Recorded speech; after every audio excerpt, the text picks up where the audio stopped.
President Xi is slated for several events at the UN, including a global leaders meeting on gender equality before his speech Monday to the General Assembly. He'll be staying in Manhattan near Chinatown, and Chinese Americans have been reflecting on just what his visit means. CCTV's Lorna Shaddick introduces us to some of them. It's perhaps the best-loved symbol of Chinese culture in America, New York's Chinatown. And residents are getting excited about the Chinese President Xi Jinping's trip to the city.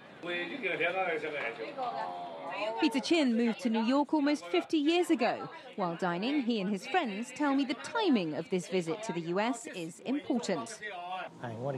I think China has already been identified as a great, rising nation. The relationship between the US and China is extremely important. I really hope the two leaders can solve conflict and find conflict resolution.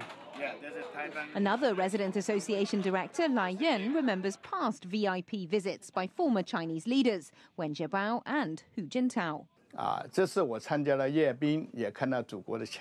We were in China to watch the recent parade. We saw that China appreciates us overseas Chinese, and we wish him a good trip and great happiness.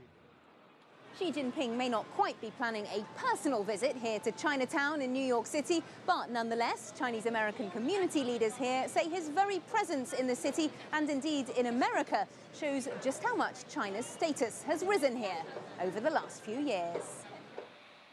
Nearby, the owner of one of Chinatown's most successful hotels thinks President Xi's visit will positively impact both nations. I'm really hoping that the two country, economy after this visit will make it much closer and a much better relationship and more progresses on the, and the business with the both side win-win situation. From the top of this hotel, we get a commanding view, symbols of American and Chinese culture. New York residents hope that during their meetings, Xi Jinping and Barack Obama will be able to draw on just that kind of dual perspective. Lorna Shaddick, CCTV, New York.